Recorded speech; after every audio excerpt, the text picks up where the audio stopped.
day. Someone who wants to believe in this will believe in this. Those who are open to hear it will hear it. And if they close their ears, they're in for a surprise. Which is, I think, really the story of all of our lives. You know? We kind of choose our YouTube channel. We choose our reality. You want to be open to the truth of these things, you're going to learn about it. You're going to read the books. You're going to listen to the shirim. And you're going to ask yourself, honestly, there must be something to this. If thousands, millions of people are having this. And if you're not that interested, you don't want to believe in this stuff, you're going to turn to the atheist channel. You're going to listen. So, people are going to choose their own realities, but we are hopefully truth seekers. And we want to open ourselves up to the realities of the soul and God, and et cetera, et cetera. So that's why we're here today. Okay? So I thought she said it better than I could have. Okay, I wanted to share in particular, two more stories. Rabbi Glukovsky is a rabbi. He was a Chabad rabbi. He moved to Rehovot. And this is also not in the source sheets, it's just a story time. So he met a woman one night, and this woman came to the shir, and she decided she's going to start doing an English-speaking shir in Rehovot, gather the English speakers, and once a week they would sit and learn Torah just like this. Now, she got a little older. She moved out of Rehovot to Tel Aviv with her family, and she almost passed away. She had a near-death experience. She hadn't been in touch with this rabbi. She went out to the heavenly realms, and she saw that she had a beautiful, what's it called? Jewelry around her. Like a tiara. Yeah, like tiara, crown.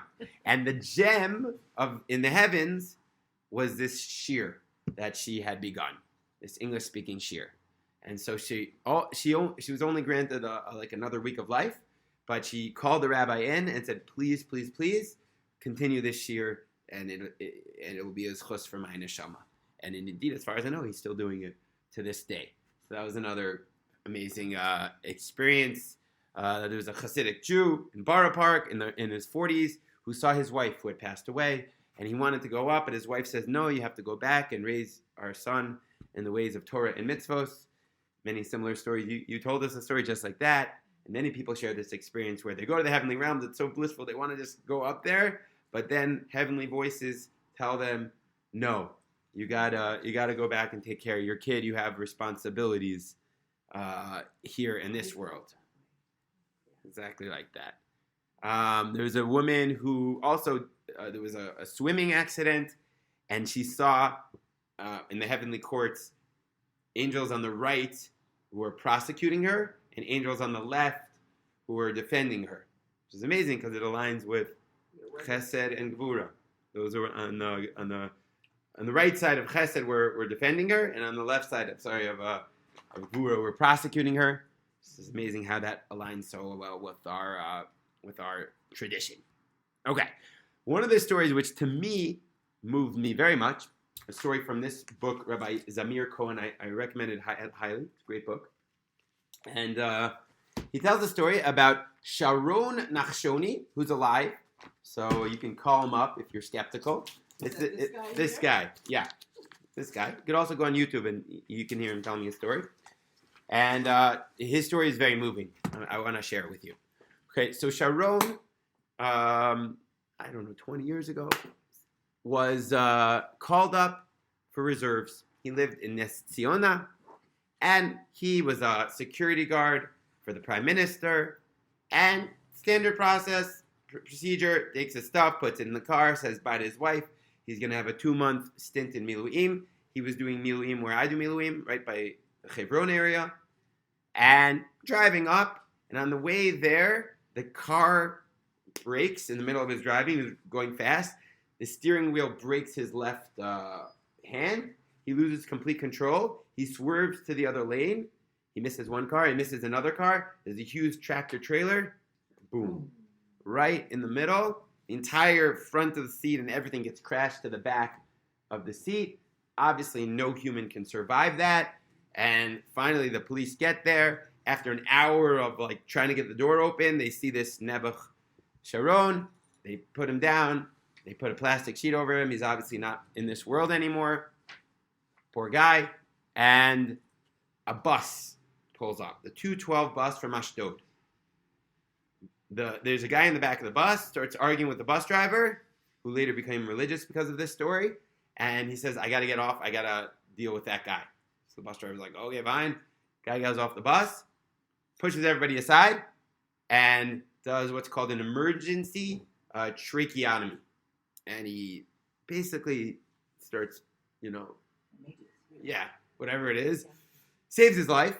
Everyone thought he was dead, miraculously, but unbelievably starts pushing breath into him, and Sharon wakes up.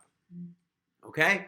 They take him to the hospital, and after a very long period of getting better, and almost every part of his body was messed up and had to be switched, they said there's no chance he would ever walk, and et cetera, et cetera. Eventually he lives, he walks, and it was a miracle that he survived, okay? And they never found the doctor, as far as I know, who worked on him. It was just an angel sent from the heavens, an Elijah the prophet type of guy. And that's an amazing story, but that's not why I want to tell you the story. What I want to tell you the story is on one Saturday night, they were giving him morphine, etc., so he doesn't remember this, but his brother-in-law wrote down his conversation that he told to them. He said the following happened. He started telling him what his experience was when he went to the heavenly realms in those few minutes when he was in the car. So he said like this. Just like we said before, his soul rose up, he went through the tunnel, and he got to the heavenly realms, and he had to go to a Beit Din. He had to go to a heavenly tribunal. But before he got there, he saw his entire family. He saw lots of his family, even people that he only heard about. His grandpa, that was like the patriarch of the family, named Shalom, he saw him there. He didn't even meet him, but he somehow recognized him in heaven. By the way, did you also happen to see family members when you were in that experience, or not that part? No, I just refused to go. Okay. I saw his family members, his grandma, and he saw his grandpa. He said, where's Grandpa? Well, Grandpa went to testify for you at the heavenly tribunal. So suddenly he felt himself, his soul gliding to the heavenly tribunal. He felt very embarrassed. Felt like he's wearing dirty clothing and everyone else has clean clothing. And they started, the three judges were actually people. Rav Yitzchak Kaduri, Rav David Batzri, both very famous Kabbalists, and Rav Aberjal. Rav Aberjal was alive. That's a crazy thing. But his soul had gone up to the heavenly realms, apparently, to be part of this court case. There are many similar stories about Rav Mordechai Eliyahu, where people saw him in the heavenly courts while he was alive. I wonder if they know that their souls are up in the heavenly courts or not. I don't know. But anyways, so those are the rabbis. Later, he would become close with this rabbi, but he didn't know him at the time. Okay? So the court case begins, and it started, first of all, they asked him 3 questions right at the beginning. The first question they asked him, can anybody guess? For a man, were you honest in your business? That was the first question which they asked him. And they showed him a few instances where he was not honest in his business, where there was light, I forgot to say, and there was basically like the evil voice and the good voice that were calling out of the light, the defender and the prosecutor. And the prosecuting angel said, you did it all for the money. And they showed him this time when he left the factory early. And they were very, very medactic, very precise about any infraction in business. It's just a little scary. Then the next question, which they asked him was, did you make set times for learning Torah? He said yes.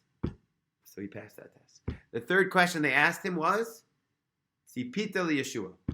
Did you anticipate the redemption? He did not understand that question. That's what he says. And they moved on. Then they began to start with the negative stuff of all the Averos that he ever did. They showed him his entire life. And then they started highlighting all of the misdeeds. So he talks about Kibud Av. You weren't kind enough to your parents. They spoke about lashon hara and how exacting they are about not speaking negatively about others. They spoke about, again, going after money, about sinat chinam, and every little nitty-gritty thing that he ever did not correctly, they accused him. Then they spoke about the positive stuff. They spoke about tzitzis, and he said, you'll never understand how every footstep of tzitzis protected him. They spoke about, this is amazing, he gave tzedakah, and then he once went and gave tzedakah at a certain raffle in Bnei Brak, and the rabbi, who was also still alive, was testifying for him in the heavenly chambers. He went up to the soul and was testifying. There was a widow that he used to visit, and she came up to the heavenly chambers, and she tilted the favors in his favor. B'chule, b'chule, every little positive mitzvah that he ever did was examined, every little thing, tzedakah, Torah, etc., etc., etc. At a certain point, I forgot to mention, they were putting him before the heavenly chambers, and he saw his aunt. And they asked in the heavenly chambers, it's you or her? One of you has to stay here. And he saw her in her weak robe, and he volunteered, I'm going to stay here. But in the heavenly chamber, they said, no, you have to go down back to the world. You're both inclusive souls, but you have to bring a child into the world who's going to bring nachas to your grandfather. So you're going to go back to the world. And so it was and then they told him his mission in life. They told him 3 things, and they asked him, do you commit to do your mission? One of them he said yes. One of them he said, I'll try. And one of them he didn't remember what it was. And they released him, and his grandma ran after him to push him back out of this world. And he morphed himself back into this world, and then he saw himself in the ambulance. And what he does is he shares his story all over the world because it's a pretty incredible story. And I thought it's just a very inspiring story, but it's also amazing that when he woke up, the first thing that he asked his brother-in-law is, how's my aunt? Because he saw in the heavenly realms. And his brother-in-law played it cool and was like, no, she's fine, don't worry about it. Because the doctors didn't want to aggravate him. But he kept asking because he knew. And they eventually revealed to him the truth that his aunt had passed away, just like in the dream. So again, Mr. Skeptic, how could he have known such a thing? And it's a long story, like many of these stories, but you get the gist of it, that it's an amazing example of so many of our Kabbalistic and Talmudic teachings are exactly what Sharon experienced. To me, it seems like Hashem sent them down to the world in order to inspire us. Another great example, we won't have time to review it all today, but I give you food for thought, is Rav Alona Nava. I'm sure some of you have heard of him, yeah?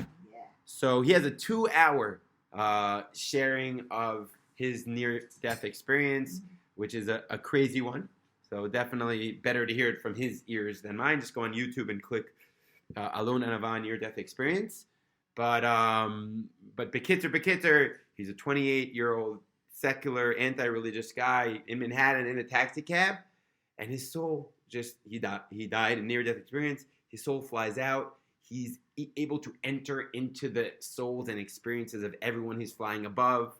He's like flying above him in Manhattan. He sees into everybody's soul, and he experiences tremendous pain because of his lack of connection to Torah and Mitzvoth. He feels like totally disconnected. And then he sees the spiritual DNA of the universe, right? Like this is a shulchan, as the Tanya talks about. He sees the shin and the lam and the chen and nun. He sees how this world is just one small puzzle piece in a huge millions of puzzle pieces that only Hashem can understand. And we don't see the full picture, but then he's whisked away from it because he wasn't at the time connected to Torah and Mitzvah, so he couldn't understand it. Tremendous bliss, v'chula v'chula. And check out his unbelievable story online, or you can call him up. He's a very nice guy, and ask him personally. Again, I think Hashem definitely sent him down to the world so that he could share these amazing experiences with us. Before we wrap up, I did want to just jump through a few Talmudic and Kabbalistic sources which do seem to align amazingly with what we've been talking about today. Okay? So first of all, source Hey, the Gemara in Brachos famously teaches, Margala b'pumei de Rav. There was a teaching that Rav used to always teach. Lo k'olam hazeh olam haba. This world is not like the next world. Ha'olam haba ein bo lo achila, v'lo shtia, v'lo pirya v'ribya, v'lo masa matan, v'lo kina, v'lo sina, v'lo tacharut. This world, the next world, there's nothing physical. No jealousy, no hatred. Ella tzadikim yoshvin v'atoroteim berosheim. Tzadikim have their crowns on their heads, v'ne'anim miziv hashchina, and they're simply in the bliss of just enjoying Hashem's bliss, like many of these people experience that spiritual bliss of just being in connection with HaKadosh Baruch Hu, which is just like we have been describing it. Again, the truth is we in these stories only saw a glimpse. We didn't see that, all these people came back down to the world. So we didn't see the next stage of the journey, right? But we got a taste of it from these stories. Another Gemara in Brachos teaches that the dead are aware of everything that is said in front of them. When we're talking about that? Yeah, at the eulogy, and even right now, the dead are aware of what you're saying, which is something a little bit intimidating if you're speaking at a eulogy. But that's what the Gemara says, especially in the first couple of days. There's an awareness of the body of what's going on down here, which is pretty amazing. Sefer HaYashar teaches the world to come is bright without end. Its light is great, unlike any in the world. This Kabbalistic teacher seems to be aligning exactly what all of these near-death experiences teach us. The Zohar teaches in Parshat Vayechi, we have learned at the moment a person leaves the world, their parents and relatives are already there and they show up. A person sees them and recognizes them, and all of those who are close to him in the same level, all of them come together and visit the person. And they go with the person's soul until the place where the person's soul will dwell there. So just like in many of these experiences where the whole family is there to greet them, that's exactly as the Zohar explained to Rabbi Shimon Bar Yochai in that cave many years ago. The Zohar writes, when the Holy One wants to return one's spirit to God, all the days that a person lived in the world appear to a person, and they are accounted for. And as the days come to be accounted for, a person dies.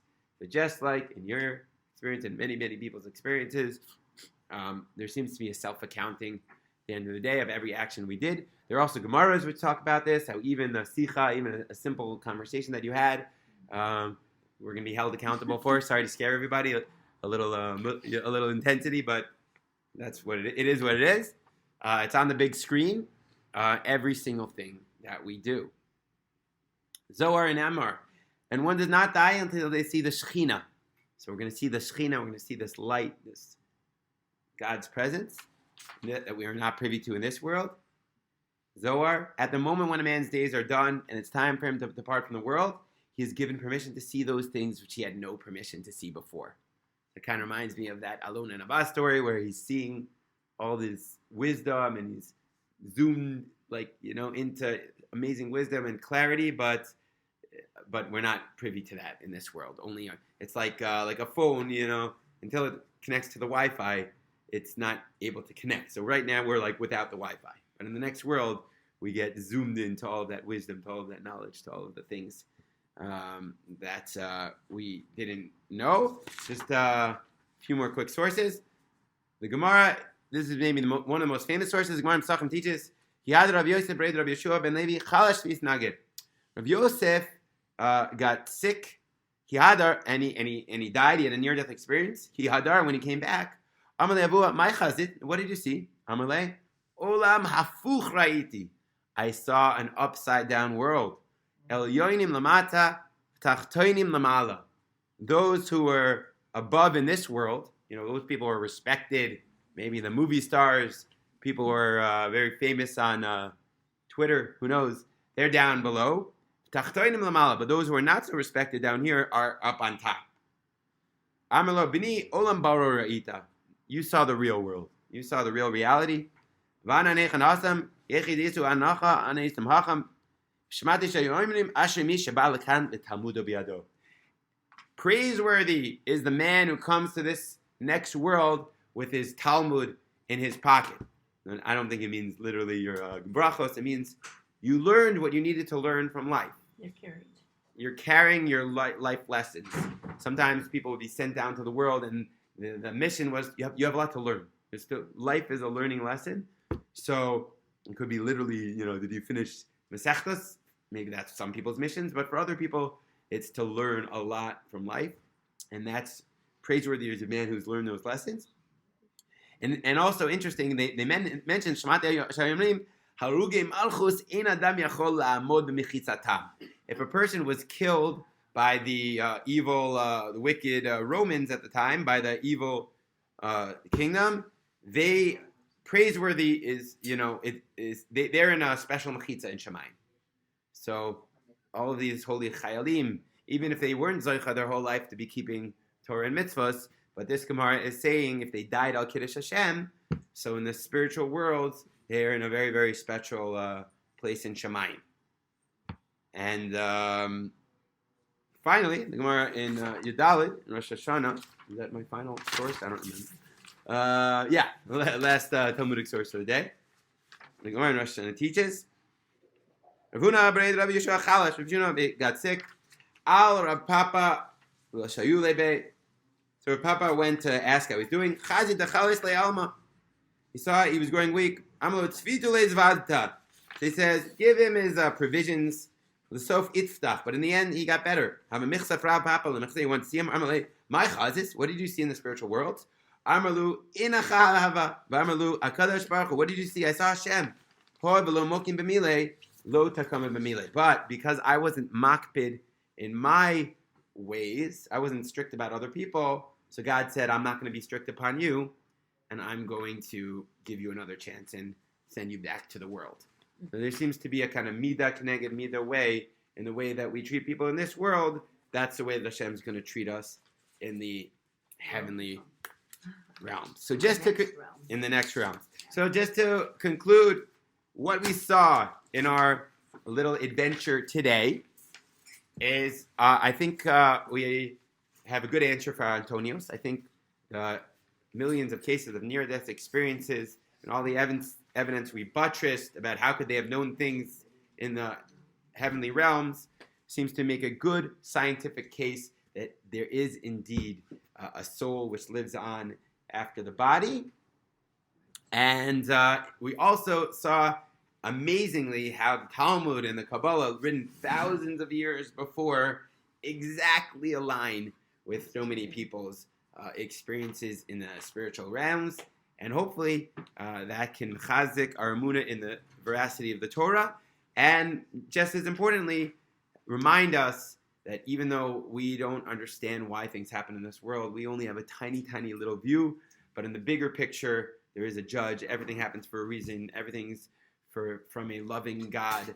Everything we do makes a difference, and we don't understand the big picture, but we know that it's from Hashem. We have nothing to be fearful about in the next world, and that's all. Nothing to be fearful in this world. Exactly, nothing to be fearful in this world. It's all in His hands. Exactly, we just do our best.